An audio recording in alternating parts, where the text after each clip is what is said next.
Alsop, and I'm the proud high school director here at STEM School at Highlands Ranch. Thank you very much for coming this evening.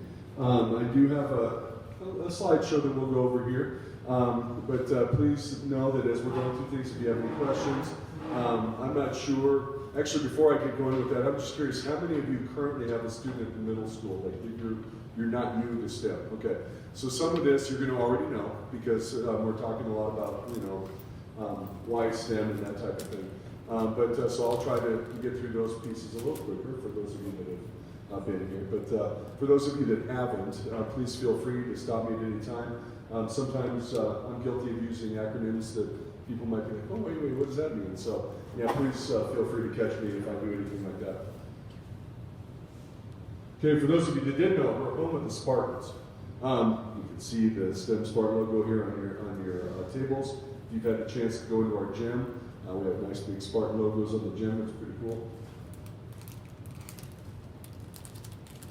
Okay, so this is just general information, but this is something that, I hear a lot of schools talk about their mission and vision statement, but this is something that we really live by here today. First of all, our mission is to never stop innovating. We envision a world of exponential possibilities where every child develops innate skills, knowledge, and creativity and character to thrive, lead, and succeed in the ever-changing future. And our goal is to not only prepare our students to thrive in the context and in the constant world of reinvention, but lead it. Actually, just so you guys know, I think the next slide is going to talk about this. Well, that's actually our leaders here. So, but anyway, the next slide. Can we talk about me? Hey, I'm not talking about me. Just kidding. But anyway, I've been in education for 23 years.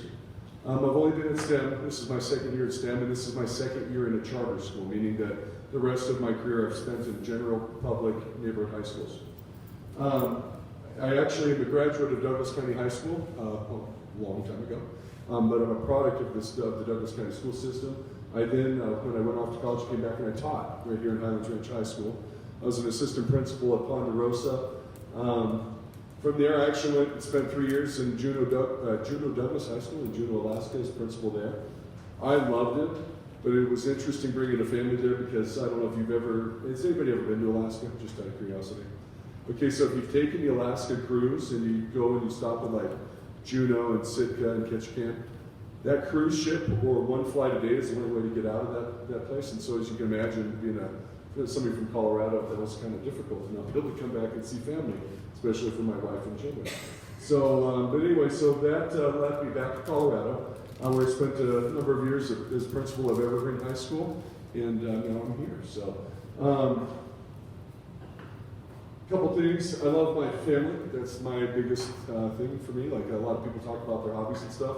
But just so you know, full disclosure, my oldest is in her first year of law school, and my youngest is in her first year of college. So it wasn't that long ago, and I was sitting in these chairs right here. And so I think some of you might recognize that when I say my hobbies or my family, the reality of it is, especially when you have kids going through their teenage years, you can say that your hobbies are rock climbing or whatever the case may be, but really it seems to be hauling your children around to all the different things that they have to do. So those are my hobbies.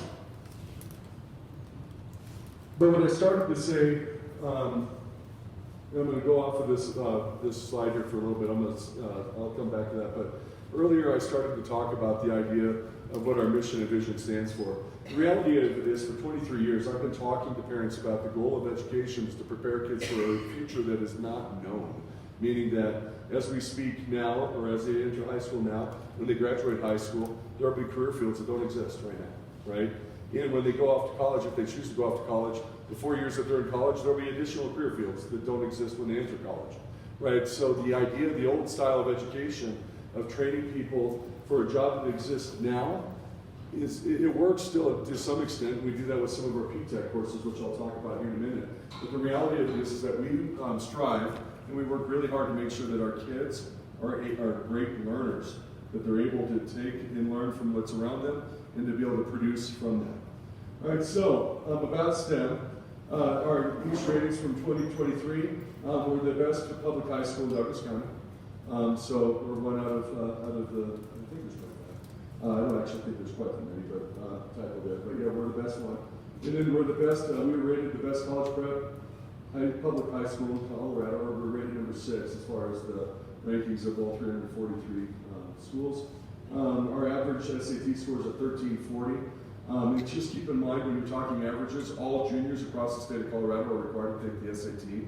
So it's not just your best and brightest at the schools that are taking them, right? Everybody has to do it. And so to me, that's a really fantastic score to be proud of. And our average ACT score is at 30. All right, and then as far as just rating overall high schools, I mentioned that we're number 6 for college prep, and we're number 21 out of that 343 and general preparation for life beyond high school. Okay, the numbers, you can actually see this slide on our website, but we scored this past year the 11th best school in the SAT. We also scored as the 11th best high school by U.S. News and World Report. We're ranked as the 11th best high school in all of Colorado. 98% of our students at graduation applied and were accepted into a college of some type, either a 2-year or 4-year institution, depending on what they wanted to do. We earned 100 last year's graduating class, had 105 different industry certifications that they earned. So there's a lot of different pieces here that we can go over. Okay, so when we think of our school, this is what we talk a lot about. When we talk about never stop innovating, that's why innovation is our top pillar there. Rigor, problem-based learning, just out of curiosity, who thinks they can define, those of you that are current students here, can you define what PBL means? Go ahead. It's you get a question and you have to come up with an answer or a solution to the question in whatever field or classroom that it's based on. And do you feel like you get a lot of PBLs throughout the year? Yeah. Okay. So for those of you that don't know what a PBL is, we do talk about it. If you've had the chance to take a tour, we also talk about it there as well. Actually, that was probably the best definition I can come up with, but the reality of it is, we know that anybody can memorize, right? They can memorize facts, they can memorize the data.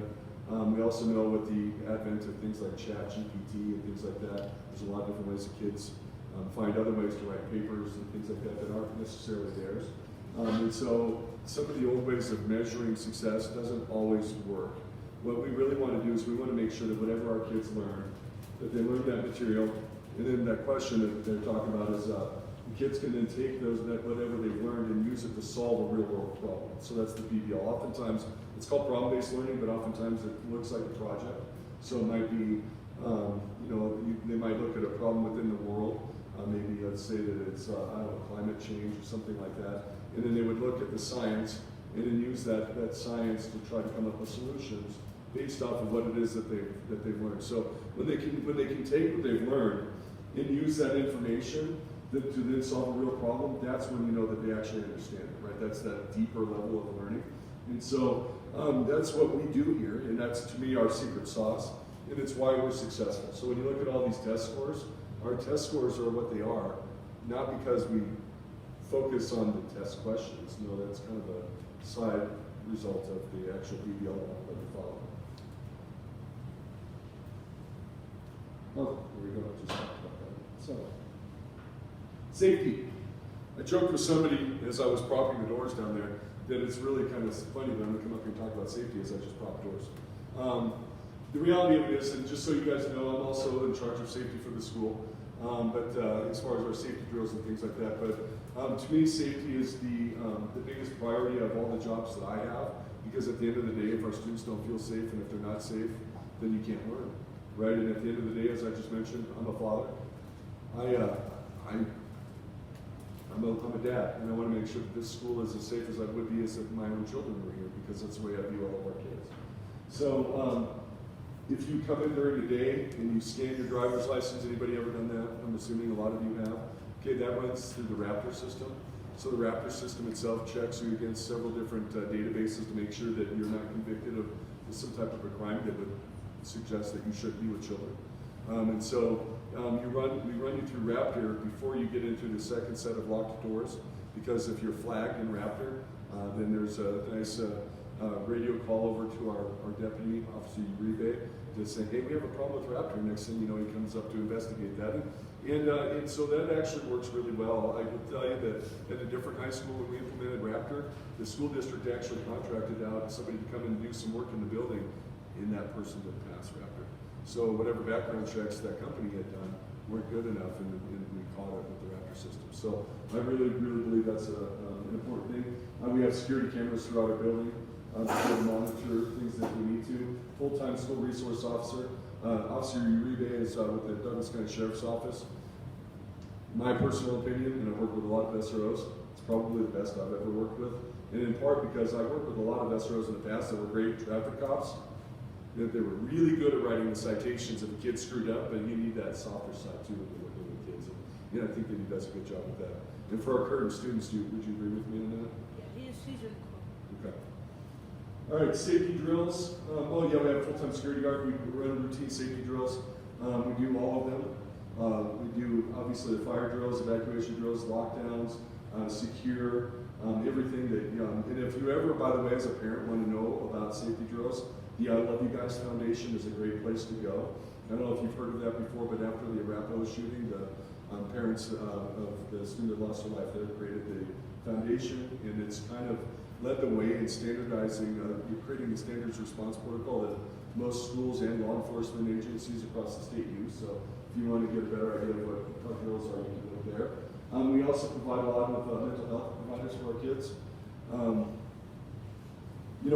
I could probably talk for hours, so I won't do that too. But mental health obviously is a rising concern for teenagers across the country and across the state and in Douglas County. Right, in the state of Colorado, that's the highest incidence of suicides for teenagers out of anywhere in the country.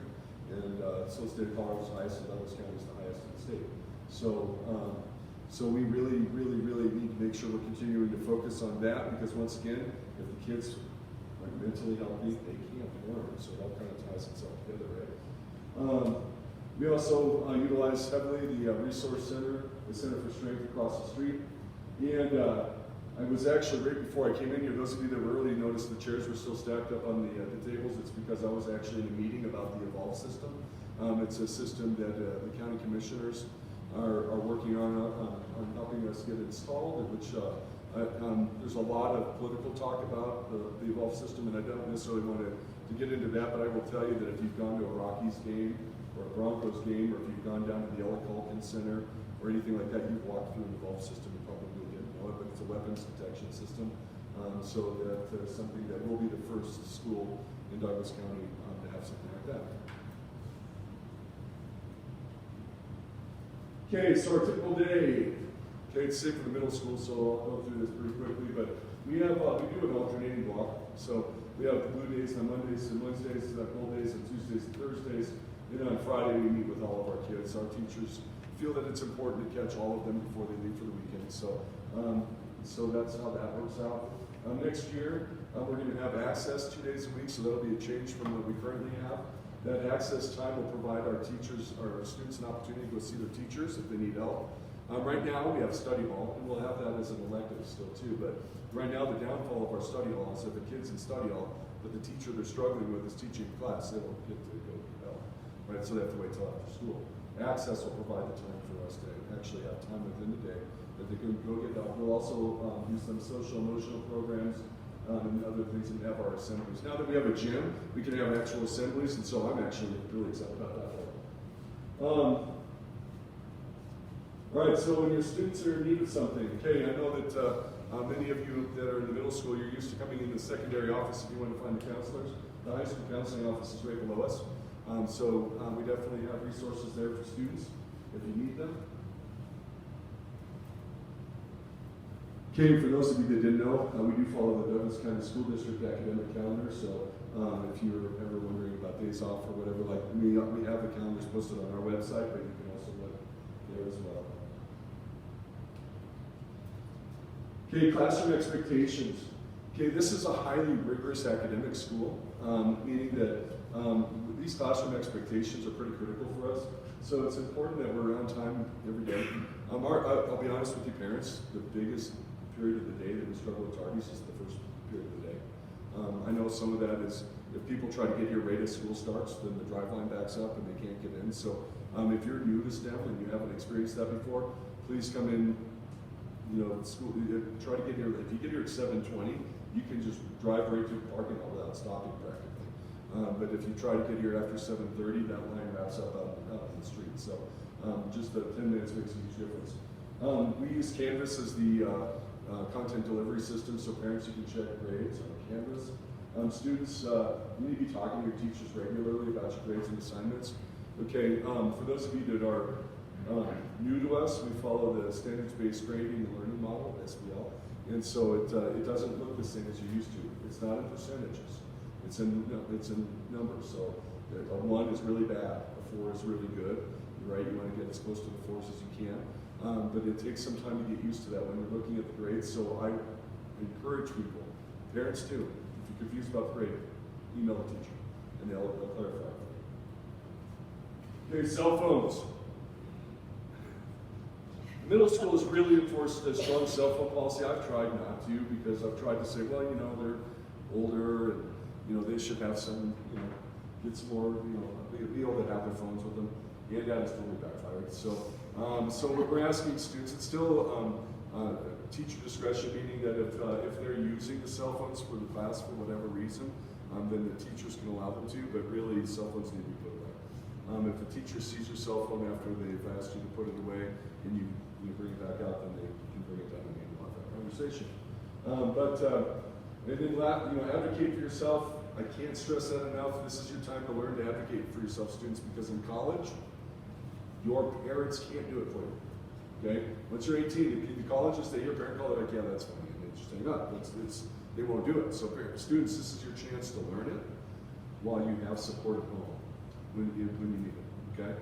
All right, so office hours are important. Engage in collaborative classes. Be respectful and be kind. Okay, I talked about Canvas. Does anybody have any questions about Canvas? Parents, one of the things that I think we found works really good is instead of using your access, log on with your kids. Your kids see Canvas a little bit differently than you do, and I think it's a little better, at least on the current view, to see what they see versus what the parents see.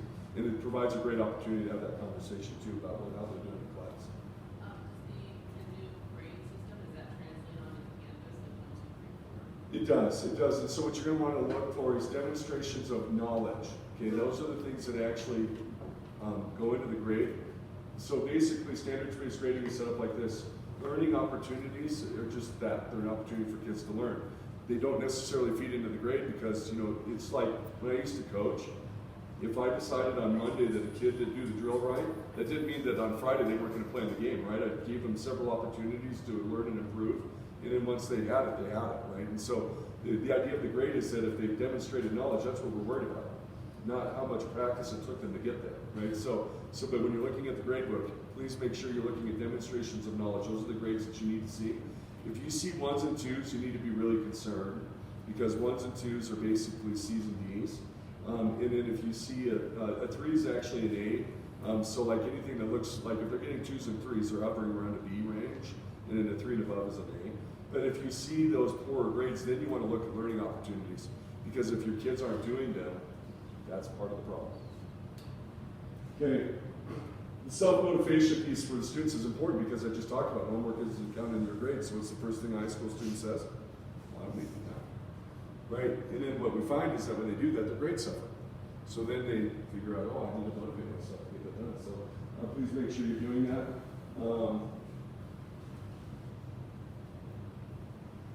Okay, student support team. We talk a lot about this, but we basically have 2 middle school counselors, 2 high school counselors. I put both of them on there because the middle school counselors help out with the high school and vice versa if need be.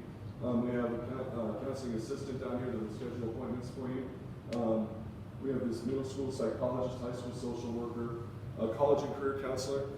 If you are thinking about going to college, it's a good idea to meet with our college and career counselor even as early as your sophomore year. But definitely by your junior year, you better be in there meeting with her, and she'll be calling you in. And then senior year is where your applications become due, and that college and career counselor helps with finding scholarships, making sure you're getting the letters of recommendation, and also helping you mold your goals as far as your safe schools, your reach schools, and all of those types of things. So that's an important person for you to know. And career discovery coordinator, I'm going to talk more about that here in a minute. And for those of you that need that, the learning support services and our ESL, our ELD teachers are good to know as well. Okay, for those of you, these are important people. Some of you will get to know our professional development person is Michelle Gasser. She also works with our career discovery stuff. Our GT coordinator is Mr. Jennings, so if you're in GT, you're going to get to know him very well. Our K-12 PBL specialist, those folks actually work behind the scenes more with our teachers than they do with our students. And then our instructional support specialist is Chris Elliott, and then MTSS coordinator. We follow a pretty rigorous MTSS process, which basically means if the kids start screwing up, we start meeting about them and trying to figure out how to get them on the right track.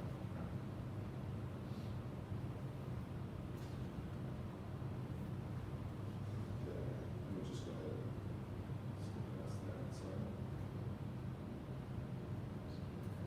Okay, clubs and activities. Kids like this stuff. Okay, here's the thing I'm going to tell you with clubs and activities. There's the list. You can see that we offer a lot at the high school. But I'm also going to tell you, students, for the clubs and activities, if there's something that you don't see up there but you want us to have, all you have to do is propose it. And if we can find a club sponsor for it, we can run with it. Okay? So you need to have kids that are interested in it too, not just yourself. But if there's something up there or not up there, we'll talk about it. But our goal is to make sure that you feel connected to the school. That's why these clubs are important. TSA, there's a couple up here that are always here, right? So Best Robotics and First Robotics are our two robotics teams. Actually, that's, if you go back like in the history of our school 12 years ago, those are the big reason why the school exists. So we had robotics teams that wanted the school. Oh, yeah, science, no, that's not complete. I missed Science Olympiad. I apologize. Yeah, we have that too. This is a complete list, probably as at the beginning of the school year, because I pulled it up off our website. But there's, there's definitely other things. So Science Olympiad is one. But STEM Med is a big one for us. I don't know if any of you kids, are any of you guys interested in medical?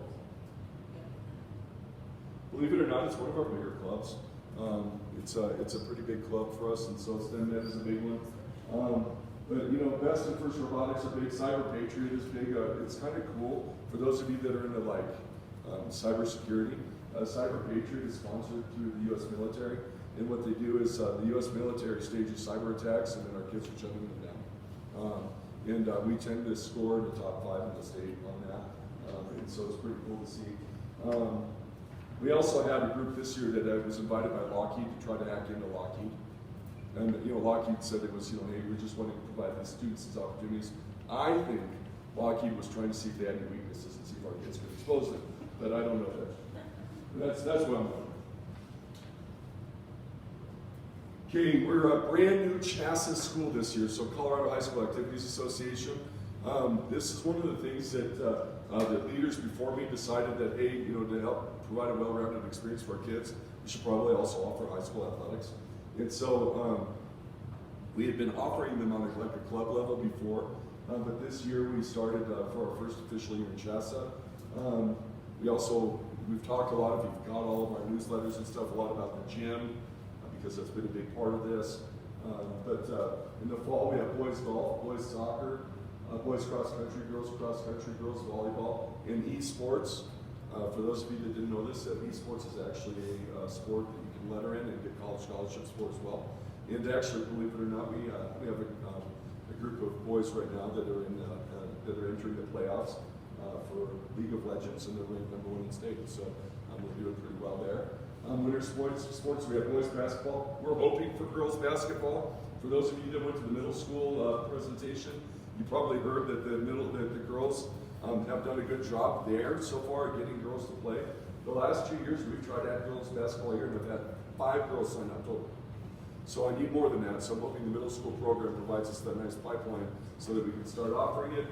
And in esports again in the winter. And in the spring, brand new to us this year is boys volleyball. We also have boys lacrosse, but we play with Highlands Ranch High School, so it's a co-op team. And then we have track for both the boys and girls, and girls soccer, which girls soccer is also doing a phenomenal job, by the way. They're ranked fairly high in state right now. And then once again, esports. Any questions on that? I know Peterson and I have been hoping to get boys tennis. So thank you for that. So here's the way this works, and actually I'm going to use this to kind of explain a couple of things for sports. So CHSAA operates on a 2-year cycle. So this is year 1 of a 2-year cycle. So it's pretty nearly impossible for us to add sports next year. But then in the following year, we will look to continue to add. There's 25 varsity sports, 26 varsity sports that CHSAA supports. So if there's a program that we don't offer here, but is offered at the neighborhood school, you can play there. If we offer it here, you cannot play it at the neighborhood school. That's actually state law. So for example, all of those sports that we have right now, if you want to play them, you have to play here. But if you want to say play football or tennis, then you could go to the neighborhood school. There are some sports that we're trying to expand in. We're trying to expand into tennis, but there's some sports like honestly like football. I'll probably not ever have because we don't have fields and they're almost impossible to get. Any other questions on that? Go ahead. Are you guys looking to make a hockey team next or not next year, but the year following? You know, hockey is an interesting one. You know, when I was in Colorado Springs, I spent the last number of years there. All the high schools have hockey there, right? You come down here and you find that the districts are doing consolidated hockey teams. Jefferson County, which is the second largest district in the state, significant, almost twice the size of Douglas County. They have 2 hockey teams, right? So I think part of the problem with hockey is ice time. Even when I was in the Springs, where they have the World Arena and a lot more rinks than we do here, those kids were starting practice at like 10 at night because it was when they could get on. So what I would suggest is that for hockey, because I love high school hockey actually, but hockey you're going to want to try out for the various teams around here. I know Chatfield has a team. I'm trying to think of anybody who Yeah, I was actually has thinking to play at Mountain Vista. Does Mountain Vista have it? Okay. Okay, so I would definitely do that. And the other thing is, I'm curious, is there any skiers here? Okay, so believe it or not, that's a CHSAA sport to you. The closest ski team that I know is at Evergreen. It sounds like a long ways away, but the reality of it is you drive by Evergreen to go to the slopes anyway. So when I was at Evergreen, I was the AD there, we actually had kids coming up from the Broadmoor to compete on the ski team. Because there's not a lot of them, but you can do it. So if you're interested in that, I would definitely take a look. They have both downhill and Nordic. So, Right. Just reiterate, or actually I can just say it. So if your student, an example is if your student is currently playing tennis in 9th grade at another school, we add tennis in 10th grade. Keep in mind your student has to stop playing at that school because we now offer it here. We want to make sure that our families understand that going in to it, even though we are not offering it now. As soon as we add that team, the student has to come and start competing at our school, okay? It's a little bit of a lot of our families are not aware of that, and they're just learning it now because we are brand new to CHSAA. Okay? yeah, and thanks for saying that, because that has actually caused some heartache for some people. You know, they've been on a varsity team for 3 years, and now we offer it here, and now they have to play for us. And that's state statute. CHSAA can't get around that. I'm not sure why the legislature got involved in that, but they wrote a law, so I can't, there's no appeals process around that. Okay, yeah, sorry, hand over yours. Go ahead. So what sports do you offer, and is snowboarding also? You know what, I don't know about snowboarding, and you'd think I'd know because I used to be on the state ski committee, but I can't remember if I'd have to look.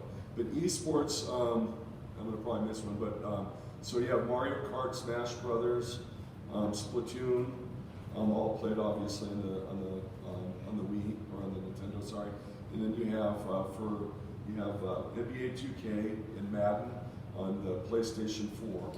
And then we have League of Legends, Rocket League, Smite. There's probably something I'm missing.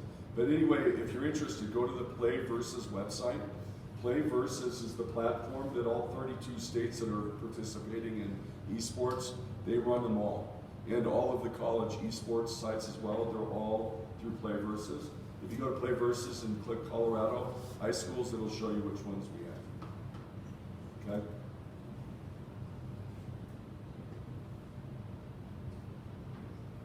Okay, graduation requirements. We are Douglas County Schools, so we do follow our minimum graduation requirements, reflect the same as Douglas County's. And when I say minimum, by the way, the 24 credits that Douglas County requires to graduate is the most rigorous in the state of Colorado. But we actually recommend a little bit more. So for standard diploma, you need to have 4 credits of English. For math, for us, you need to have 4 credits of math, 3.5 of social studies, and 3 years of science. Okay, with the social studies, one of those classes has to be U.S. government, that's state statute. So you need to make sure you're doing that, as well as the other classes that we'll talk to you about. And I said credits and not years, because if you take a CE English class, for example, so let me back up. A normal class, a semester is a half credit. In a CE class, a concurrent enrollment class, that semester would be a full credit. Okay, so, which is different for us. We're the only school that does that. We're the only ones that give you double the weight. We're also the only school in the district that allows 9th graders to take concurrent enrollment courses. The rest of the schools, you have to be at least a junior to take them. So, but anyway, so the credits are important. So you want to make sure that you're tracking that out. I will tell you though, that if you're college bound, even if you take CE English your 9th and 10th grade year, you've fulfilled the 4 credits, colleges want to see 4 years. So you're going to want to continue to take it. Graduation requirements continued. World languages, you need 2. You need 2 of the same language for us. Also, most universities require 2 years of the same language as well. STEM electives, you need 3. Fine arts, you need 1. PE, health, you need 1. And general electives, you need 2.5. For a grand total of 24 there. Or 30 for our rigorous STEM scholar side. Okay, other things. The school district, Douglas County School District, since I was a kid, has required 20 hours of community service to graduate. Okay, that's something that's been there a long time. It's not going away anytime soon. And here's the funny thing. I have seniors right now trying to figure out how to do 20 hours. Okay, don't do that to yourself. I think it's only 3 hours can be for the school, right? So all of the clubs and activities you're involved in, only 3 hours of those can count towards the 20. You need to get on it now. And what I find is the students that get on it now, they find that it's easy to do, and then they start looking at the STEM scholar opportunities, and they start thinking, well, 20 was easy, so maybe I can get on it. What is this? So it's an award basically for us through STEM. So if the students meet these various criteria, when we have high school honors night for the seniors, we award them the STEM Scholars Award. It basically shows that they've gone above and beyond in all of these various areas, including in the credits earned and things like that. So they've really worked, they've put in the extra time, I guess is what we're looking for. So we want to reward that academic success. How do we validate which community hours are counted versus not? Like, is there a list? There is. There's a list. You can find one. I believe we have one on our website, right? On the counseling office has one.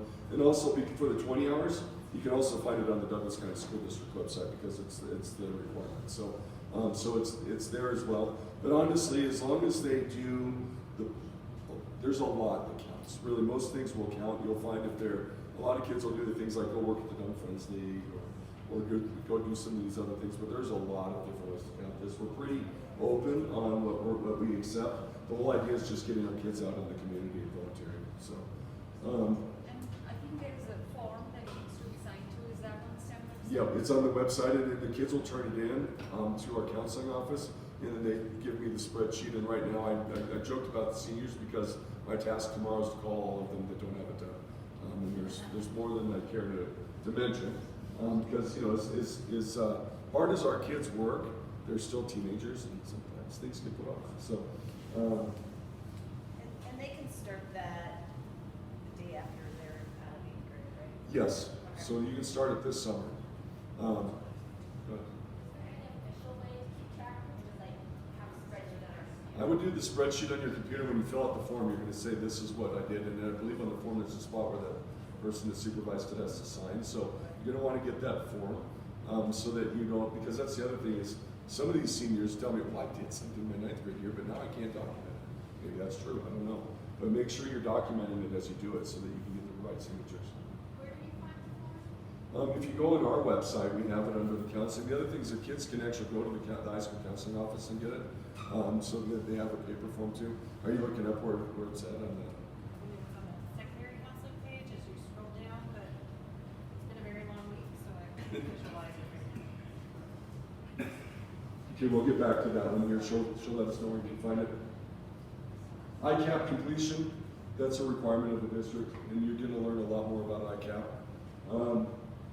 APs and CE courses, you don't have to take any AP or CE courses for the standard diploma, but you need to have at least 2 if you're gonna be a STEM scholar.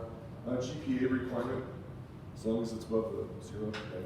As long as you're passing your classes, and you meet the credit hours, you'll graduate.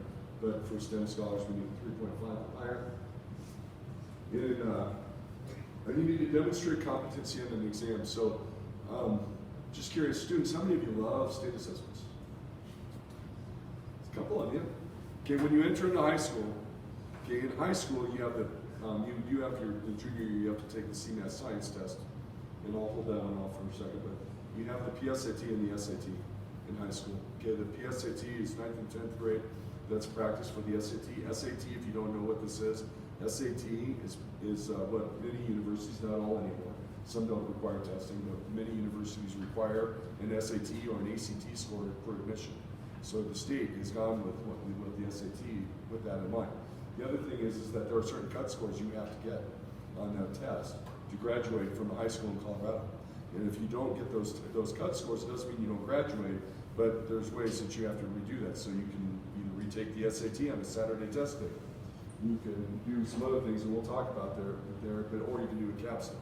But you're going to want to make sure that when you take the standardized tests in high school, that you recognize that it can impact your graduation. So you want to make sure you do it.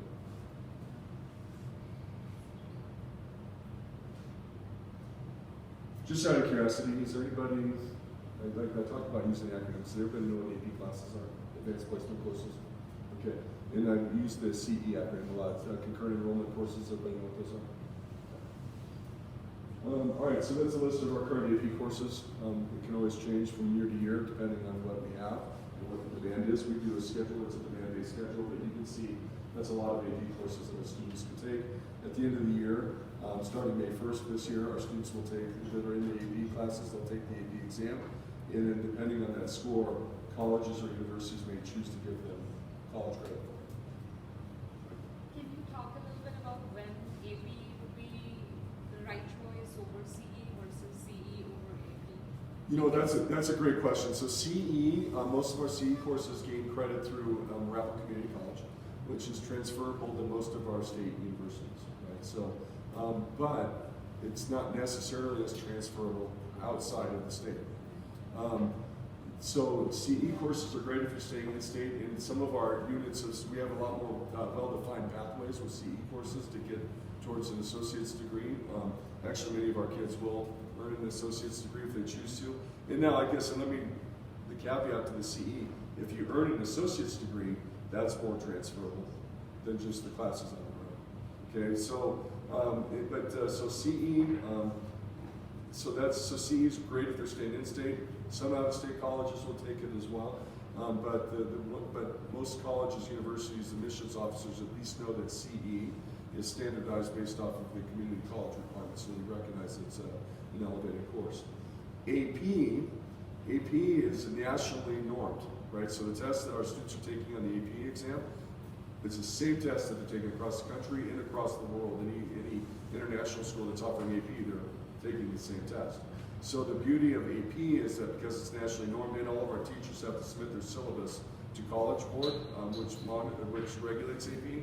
All universities, whether they're deciding to accept that credit or not, because many of them won't, or they'll accept the credit if it's not the kid's area of study major, right? But if it's in their area of major, they may not take it because they want you to take their classes. But they at least know what it is. And so oftentimes, if students are looking at highly selective colleges, they really need to take both CE and AP courses because the universities recognize that's what that is. Like some schools will do honors classes. There is no norm for an honors class, right? What some school calls an honors class, we might call remedial, right? But there isn't any norm. So AP and CE are at least both norms, so the colleges know what they are. But if you're looking solely out of state or even international, I would look at AP over CE.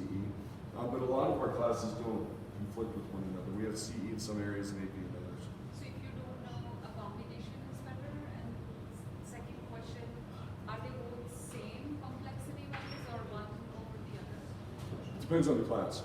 So CE courses, so an AP course takes a college semester course and spreads it out over a year, right? So from that standpoint, depending on the AP course, but it's a little bit slower paced, if you will. It's still really high paced. Whereas a CE course, we have to follow the exact requirements that the Arapahoe Community College or whoever articulates that credit, we have to follow the same format they do, meaning that our instructors have to be hireable by them.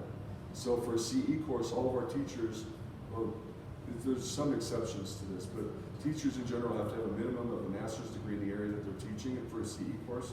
And so like if you have an English, a master's in English with an emphasis on language, they don't let you teach the literature courses. They get that specific. Whereas AP, there's not a requirement, minimum education requirement for our teachers. They just have to submit their syllabus to the college. So there's some, and then like the C courses are semester long, so they're a little bit faster paced. There's a reason, I'll just tell you, there's a reason why most high schools don't allow ninth graders to take CE classes. They're hard. And we've had a lot of ninth graders that will take a CE English class and they get a B, which is really, really amazing when you consider the 4 years, they've skipped 4 years of high school English. But our top driven students, they don't like the idea of a B. Also, I talked about the standards-based grading system. We don't follow that for AP and CE courses. Those are standard grades on the the 60, 70, 80, 90 scale with the letter grades associated with them. But just so you know, so one of the things I encourage families to do, by the way, is that you all know your kids better than I do. But for my own children, my oldest daughter could have taken AP and CE across the board. She didn't have time to keep up with the work, and I knew this, so I didn't let her. So sometimes families and kids get really driven, and they take more classes than they should. Keeping in mind in college, 4 classes is full time, right? 4 to 5, right? Our kids are taking 7. Some of our seniors are taking 4 or 5 classes here and another 3 or 4 college classes off campus. If that's what your kid wants to do, great, and let them do it, but just keeping in mind, there is such thing as running out of daylight, right? They run out of time. Oh, yeah, go ahead.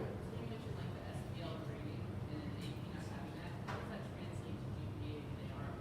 Okay, so at the end of the semester, even our SBL grades become letter grades. So we know in high school, colleges need a GPA. So our CE and our AP courses are weighted grades, by the way, they're on a 5-point scale. So if a kid, when you see the kids that get like a 4.5 GPA, that means that they had a lot of AP or CE classes. So we will translate that over, and so that way you can get the GPA. And colleges have no idea what that number means, but they know what a letter grade is. So yeah, so the transcripts will have a letter grade, but it's the only time you'll see it is at the end of each semester. For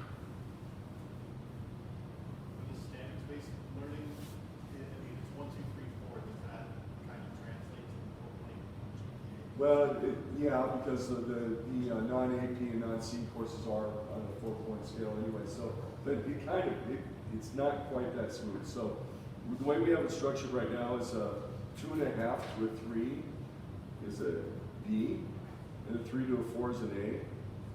But there's a lot more to this. So, standards-based grading uses a mode instead of average. So the idea is that if the kids understand it at the end of the semester, that's what's important. So we're using the mode. So if a kid let's say they're assessing standard 1 in English, and they take 4 demonstrations of knowledge. The first one was a 1, the next 2 is were 3s, and then they get a 4. They're going to get a 3 on the mode, right? We're not going to average that in. And then over a course of a typical high school class, there's going to be 2 or 3, 4 standards that are assessed. They'll get the mode on the standard, and then we average those together. It's a work in progress. Everything I told you might be slightly changed next year because it's the first year that we've done this. And we are definitely working through it. Is there a video or a presentation somewhere that talks through this calculation? There is, actually, and that is, where is that on the web? It's on the website, isn't it? It is. Student support services, and then there's a drop down, there's a lot of resources under there, but standard-based grading and standards-based learning is a page on our website. And I will tell you that information will it'll give you a much better picture than I probably just did through this conversation, because there's a lot to it. And honestly, if you went to school anywhere around here, right? Like we're all used to the old grading model, even as adults, right? So this is something that's foreign to all of us, including our teachers, before we started it a couple of years ago. And I say a couple of years ago, we started training our teachers a couple of years ago. This is the first year it's been live with students. I had a question. So if we had turned in our first selection sheet and the middle schoolers really didn't meet so much with their counselors to see, hey, you're taking way too many CE classes, freshmen, you know, what you're saying, they can only have so much daylight. And so is there anyone who's going to be available to our students to kind of revisit that scheduling piece to make sure that they didn't get, you know, overwhelmed, put too many courses, too many CE courses, so they're not really set up to fail? Or is this one of those things where we kind of just should know and kind of find it out? I just felt that there was no counselor kind of overseeing what your kids are kind of signing up for. And then, of course, the fact that you do it in like December and January, you know, you saw the full semester left of 8th grade, you know, and so there's a lot of problems with that. So our counselors do report back a week early to do schedule changes and things that come up. There will be information that will be sent to them sometime over the summer, I believe, that will talk about how to do a schedule change. You can even like submit it electronically, and then our counselors will be able to work on that when they're here. So if you want to make some changes, you can. We also do, for like the first week and a half, allow for schedule changes if the kids get in there and they find that they're over their head. CE courses, because they have to register through ACC. For the 9th graders, there will be an AccuPlacer that they have to take to make sure that the ACC believes that they're ready for it. Our 10th, 11th, and 12th graders don't have to do the AccuPlacer, but the 9th graders generally do. So that'll also help give you an idea if they're ready for it. And AccuPlacer is the ACC standard placement test. Most community colleges will use the AccuPlacer. But once again, like I said, they may be ready for it. But like the first line in the CE English class, the textbook is, now that you've had 4 years of English, of high school English, and then the kids are like, I haven't, right? So just make sure that they're ready for the work.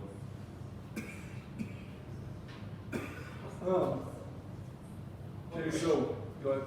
When do they find out their schedules? Hopefully soon. We are actually working hard on getting those schedules done. Right now, we're working on balancing and getting the classes right, making sure our kids have full schedules.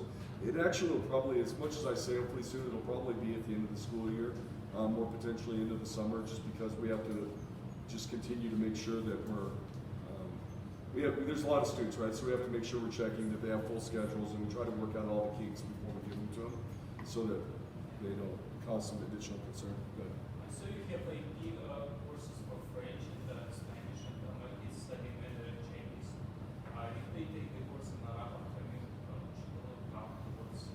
yeah, we'll take the credit. We'll definitely give the credit for it. Unfortunately, we've had Mandarin up until this year, but we've not had enough students signing up for it, so we've had to.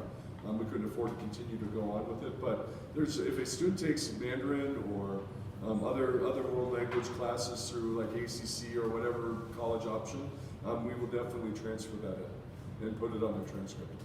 And can you also remind us how much college credits can be transferred in? So like, say someone takes a college level Spanish class during the summer and then tries to get it to come into STEM.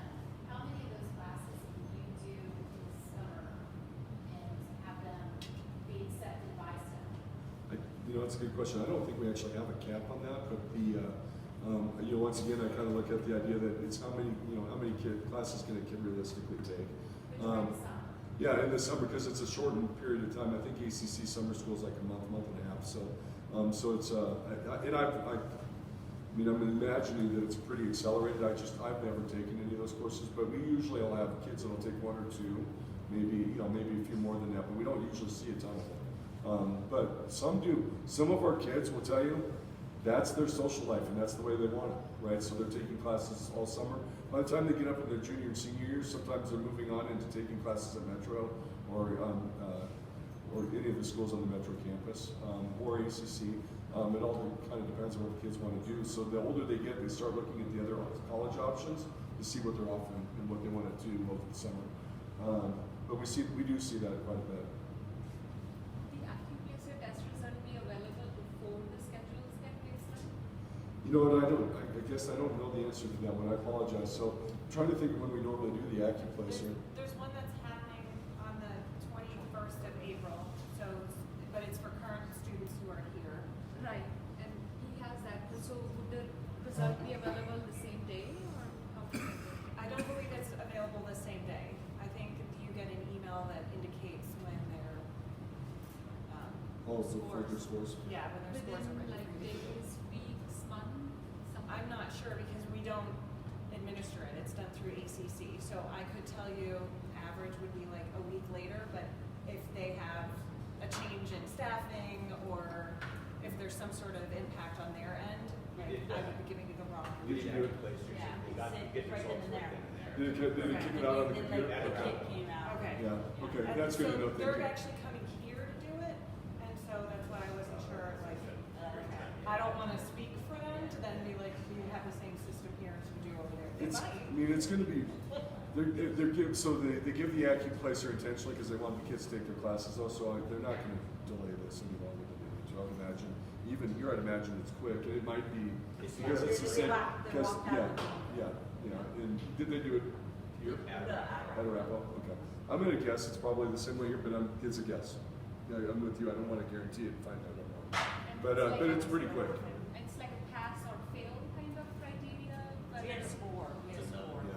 Because if you score certain, you can take certain classes on your level.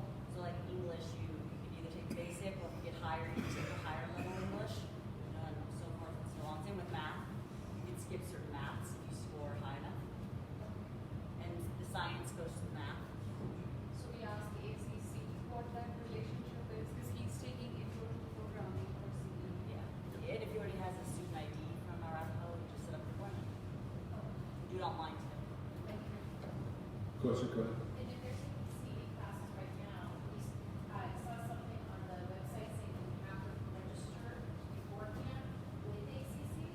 So when they get started in the CE classes here, the teachers will walk them through that process, but we do need to have them registered through. So it's not a bad idea now to apply to ACC, to just get the application process done.